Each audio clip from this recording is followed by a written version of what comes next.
সবাই বোঝেন? আমরা পড়ছি, গতকালকে আমরা পড়েছি যে আমি হলাম ছাত্র, আই এম এ স্টুডেন্ট, তাই না? এখন যদি কেউ বলে আমি হলাম ছাত্রী, তাহলে কি হবে? I M a student.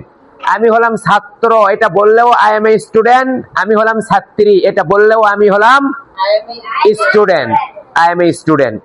এখন যদি বলে সে একজন ছাত্র, তাহলে কি হবে? He is a student. কারণ ছাত্র এটা কি মহিলা মানুষ হয়? মহিলা হলে ছাত্রী হয়।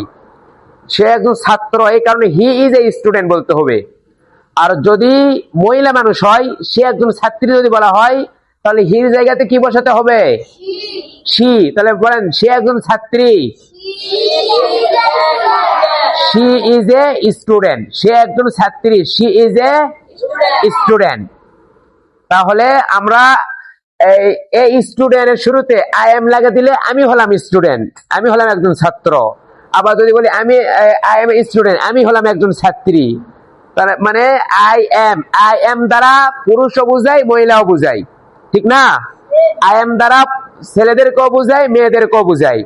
কিন্তু হি দ্বারা ছেলেদেরকে বুঝাই, সি দ্বারা মেয়েদেরকে বুঝাই। কিন্তু এই দুটোটার পরে হির পরে ইজ, শির পরেও ইজ, তাই না? হির পরেও ইজ, শির পরেও কি ইজ আছে। খালি হি আর সি এই দুইটা শুধু পার্থক্য, এছাড়া বাকি ইজ এ স্টুডেন্ট এগুলো সব একই। কথা বুঝতে পারছেন? তাহলে আই এর সাথে এম ব্যবহার হয়, হির সাথে ইজ ব্যবহার হয়, শির সাথেও ইজ ব্যবহার হয়, ইউ এর সাথে আর ব্যবহার হয়। ইউ এর সাথে কি ব্যবহার হয়? এখন যদি বলা হয় তুমি একজন ছাত্র, কি হবে? You are a student. তুমি একজন ছাত্রী, ইউ আর এ স্টুডেন্ট। যেমন আমরা সে একজন ছাত্রতে হি বলছি, সে একজন ছাত্রীর বেলায় সি বলেছি।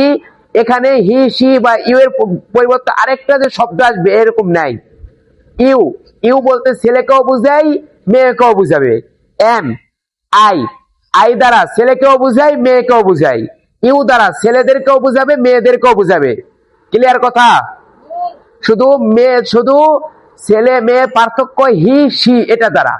যখন আমার তোমার বাদ দিয়ে তার কথা যখন বলবে, সে একজন ছাত্র যখন বলবে, সে একজন ছাত্রী যখন বলবে, তখন এটা কি হবে?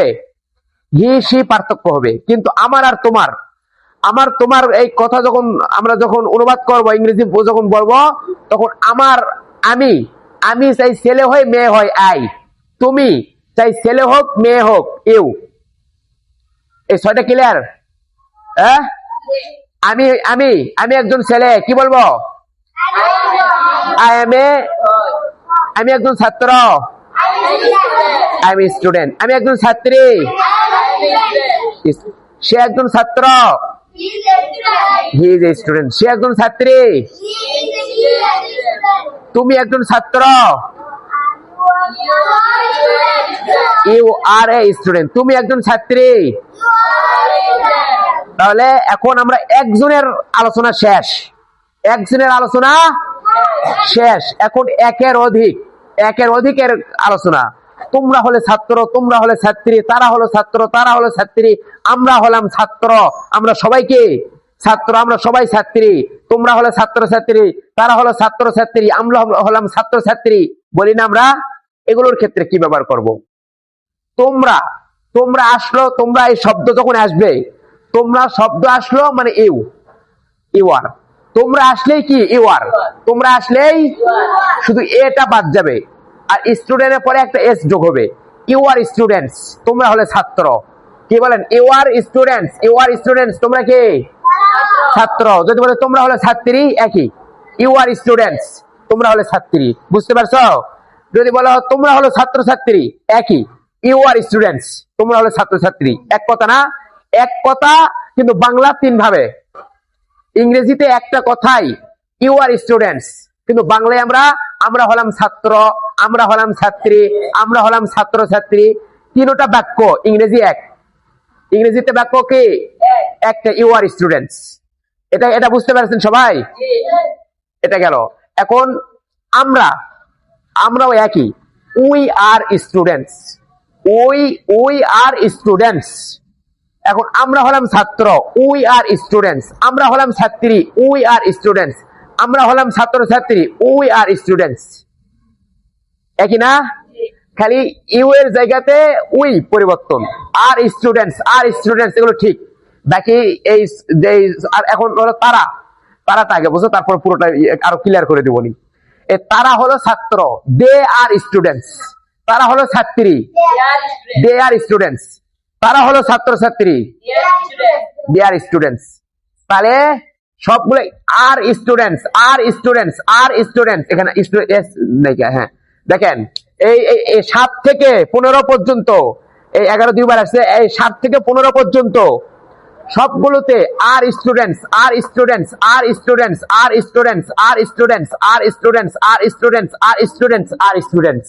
একই না? শুধু তুমি হলে ইউ আর, তুমি হলে, অর্থাৎ তোমার ব্যাপারে বলতে যদি হয় ইউ আর, আমার ব্যাপারে বলতে হলে উই আর, তাদের ব্যাপারে বলতে হলে দে আর। ক্লিয়ার?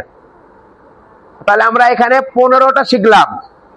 আবার গতকালকে আমরা শিখেছি এই যে আই এম এম এর 11টা ব্যবহার শিখি নাই?